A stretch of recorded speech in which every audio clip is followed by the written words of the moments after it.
Class 7 new chapter 7 new book a tale of three intersecting line। ठीक है, तो हमको इसके बारे में पढ़ना है। तो बेसिकली इसमें हमको ट्रायंगल स्टार्टिंग में भी ट्रायंगल वगैरह के बारे में भी मेंशन करते हैं इसमें। ठीक है, तो पहले हमको देखना ट्रायंगल होता क्या है। पहला हमारा टॉपिक है ट्रायंगल। ट्रायंगल क्या होता है? A figure bounded by three line segment is called a triangle।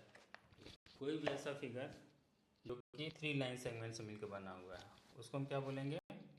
Triangle बोलेंगे। ठीक है, जैसे मान लीजिए कोई फिगर है,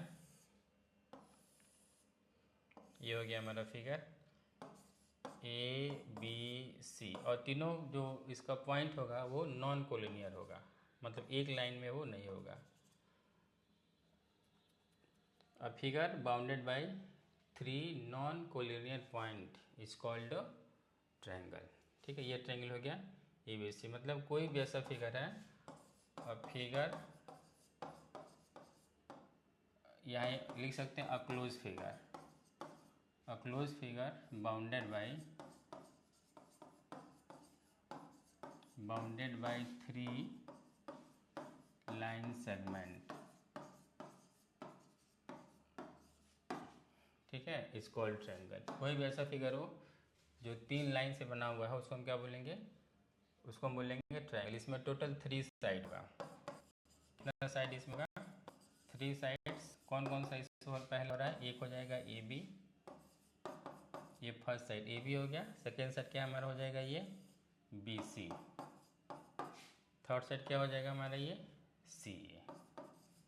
AB BC एंड CA। ठीक है, वर्टेक्स इसमें कितना होगा? वर्टेक्स हो जाएगा A B और C। तो थ्री वर्टेक्स भी होगा A B and C, three vertex हो जाएगा। ठीक है, और इसमें एंगल कितना है? एंगल कितना है इसमें? 1 2 एंड 3, थ्री एंगल है। एंगल A, एंगल B और एंगल C। तो एंगल A को हम क्या लिख सकते हैं? इस वाले को हम BAC लिख सकते हैं।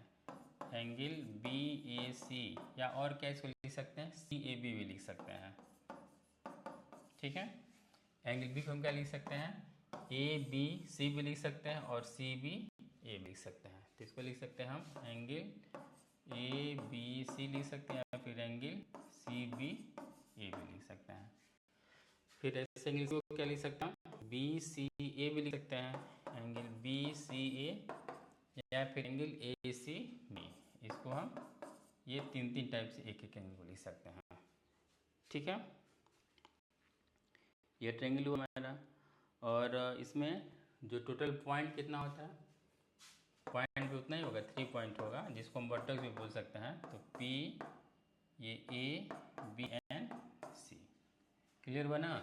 तो any close figure bounded by three line segment is called triangle. It three side AB BC and AC is a triangle, angle A, angle B, angle C।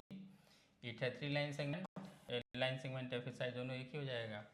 और इसमें जो इसका एंगल का सम होता है, तो तीनों एंगल का जो सम होता है, the sum of all angle of a triangle is 180 degree.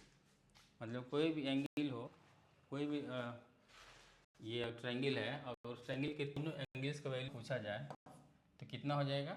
180 degree हो जाएगा, 180 डिग्री हो जाएगा। ठीक है, अब हम पढ़ेंगे इसमें classification of triangle, basis of their side. ठीक है, तो देखो अब इसमें हम पढ़ते हैं classification of triangle. Classification of triangle.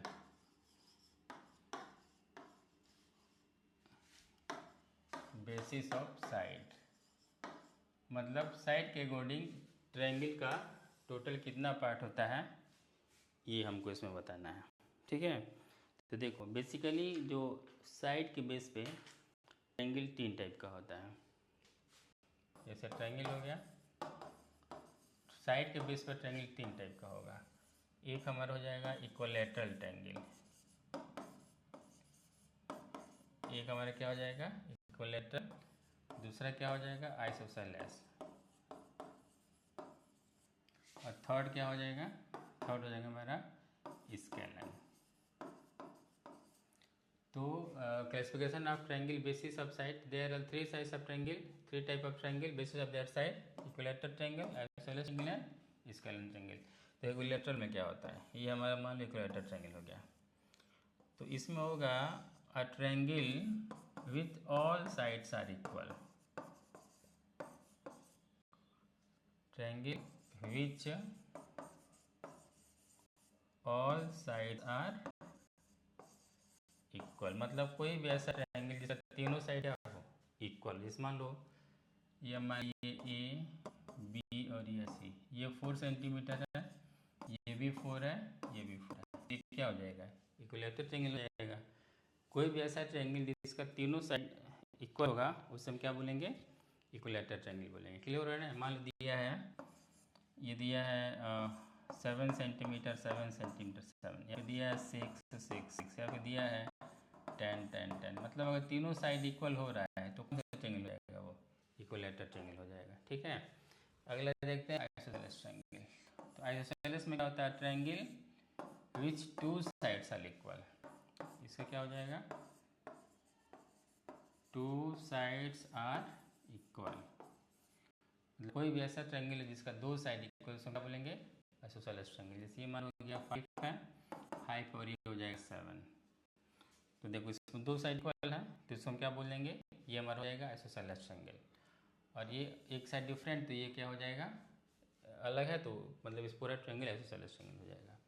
कोई भी ऐसा triangle, triangle which two sides are equal is called isosceles. मान दिया 7 7 6 5 10 और ये दे दिया है 5, या 5 8 5 है, 7 4 7, तो ये सब क्या है जो साइड किस ट्रायंगल का साइड है आइसोसेलेस, मतलब दो साइड अगर इक्वल है तो क्या हो जाएगा वो आइसोसेलेस ट्रायंगल हो जाएगा। ठीक है, अगला हम देखते हैं स्केलन। स्केलन में क्या होता है triangle which all sides are different, which all sides are different, मतलब कोई भी ऐसा है जिसके तीनों साइड क्या है डिफरेंट डिफरेंट। जैसे मान लो ये 4 है, 5 है, ये 6 है, तीनों अलग अलग है तो इसको क्या बोलेंगे स्केलन ट्रायंगल बोलेंगे इसको। ठीक है, तीनों साइड का डिफरेंट, मान लो कोई यह हुआ 10 है, 5 है, 9 है, तो क्या हो जाएगा ये तीनों साइड है तो स्केलन हो जाएगा। 10 है, यहाँ पे 8 हो गया, यहाँ पे 9 हो गया, ये तीनों डिफरेंट डिफरेंट साइड हो रहा है ना, तो इसको हम क्या बोलेंगे ये हो जाएगा हमारा स्केलन ट्रायंगल। ठीक है, तो बेसिस ऑफ साइड, साइड के अकॉर्डिंग पे तीन एक ट्रायंगल होता है, एक हो जाएगा हमारा equilateral triangle, equilateral triangle, isosceles triangle and scalene triangle. तो इक्विलैटरल में a triangle which all sides are equal equilateral triangle, isosceles में a triangle which all sides two sides are equal isosceles triangle, and a triangle which all sides are different is called scalene triangle. ठीक है, अगला हम देखते हैं कि basis of classification of triangle basis on angle. ठीक है, तो देखो यहाँ अगला हो जाएगा classification of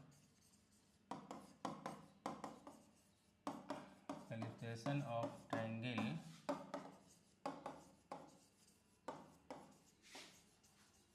basis of side basis of angle, मतलब एंगल के बेस पे ट्रायंगल टोटल कितने टाइप का होता है, ये भी 3 टाइप का होता है। ठीक है, अब देखो कौन कौन सा होता है देखते हैं। इसमें ट्रायंगल हो गया,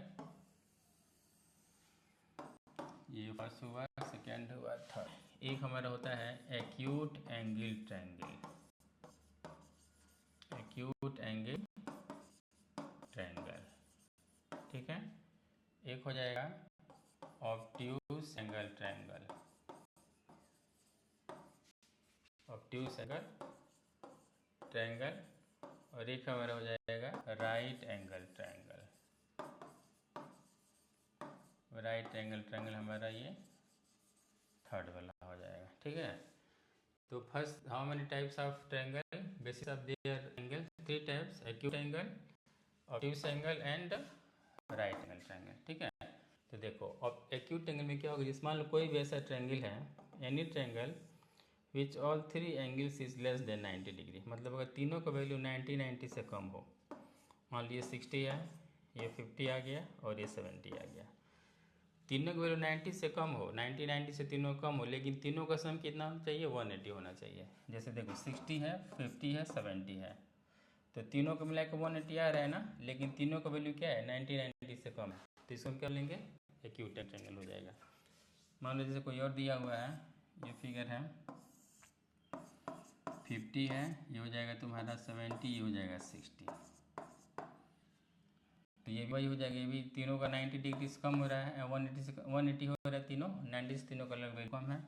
मान लो कोई और यहाँ दिया हुआ है, ये दिया है 50, ये दिया है 50 और ये दिया हुआ है 80, तो ये भी हो जाएगा ना एक्यूट ट्रायंगल। तीनों मिला के 180 हो रहा है, लेकिन तीनों का अलग अलग वैल्यू 90 से कम है, तो इस तरह का ट्रायंगल होता है वो एक्यूट ट्रायंगल। मतलब अ triangle which sum of all angle is 180 but each angle is less than 90 degree is called acute triangle। ठीक है, ऑब्ट्यूस में देखो क्या होता है। ऑब्ट्यूस में जैसे कोई भी एक एंगल होगा वो 90 से ज़्यादा होगा, जैसे मान लो ये एंगल तुम्हारा हो जाएगा सपोज 130 हो गया, और बाकी ये तुम्हारी मान लो 40 हो गया और ये 10 डिग्री हो गया। समझ में आया? जैसे इसमें कोई भी एक एंगल जो होगा वो 90 से ज़्यादा, केवल एक ही 90 से ज़्यादा होगा, बाकी और जो दोनों एंगल बचेगा वो क्या होगा? वो 90 से कम होगा, और लेकिन सबका जो वैल्यू है इन तीनों का मिलके 180 के इक्वल होगा।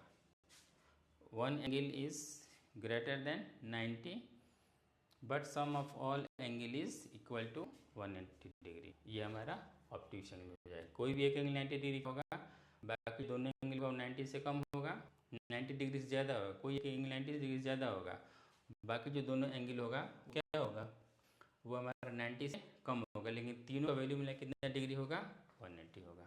ठीक है, देखो जैसे मान एक और हम एंगल ले लिए, ये वाला ले लिए, ये मान लो हो गया तुम्हारा 100 डिग्री हो जाएगा, ये मान लो हो जाएगा तुम्हारा 45 हो गया, ये कितना हो जाएगा तब? 35। देखो एक 90 ज़्यादा हो रहा है और एक 45, 35 दोनों 90 से कम हो रहा है, लेकिन तीनों को जब ऐड करोगे तो कितना आ जाएगा? 180 आ जा रहा है ना, तो ये हमारा हो जाएगा ऑब्ट्यूस एंगल ट्रायंगल। ठीक, एक है राइट एंगल ट्रायंगल, लास्ट है। तो राइट एंगल ट्रायंगल क्या होता है? कोई भी ऐसा ट्रायंगल हो जिसका वन एंगल कितने डिग्री का कम से कम होना चाहिए? 90 डिग्री का होना चाहिए। Right angle triangle which one angle is at least 90 degree, मतलब कोई भी एक एंगल अगर 90 का हो और एक्यूरेट 90 डिग्री का होगा, और बाकी कितना? बाकी कोई भी हो सकता है, ये 50 हो गया, 40 हो गया, मतलब कोई एक एंगल 90 डिग्री का हो और बाकी जो भी एंगल है वो 90 डिग्री के इक्वल होगा, मतलब एक एंगल 90 का हो गया, बाकी दो एंगल और बच रहा है, तो ये दोनों एंगल के मिला के वैल्यू सबका कितना होना चाहिए? 180 होना चाहिए। जैसे ये भी 90 का हो गया और ये दोनों मिला कितना होना चाहिए? 90 होना चाहिए, मतलब तीनों को मिला कितना डिग्री होना चाहिए? 180, हमारा वो राइट एंगल है। जैसे मैं कोई और दिया हुआ है यहाँ पे, ये दिया हुआ है, ये तो 90 है, ठीक, इसको मान लिए 60, इसको मान लिए 30, तो देखो उसमें का वन एंगल 90 डिग्री का है, ठीक है, और बाकी जो दोनों एंगल 90 से कम है, लेकिन जब हम दोनों इसको और इसको ऐड करें तो 90 के इक्वल आ जाएगा, तभी तो 180 पूरा होगा। तो इस तरह का ट्रायंगल से ट्रायंगल हो जाएगा, ये हो जाएगा राइट एंगल ट्रायंगल। कोई दिक्कत नहीं होना चाहिए इसमें।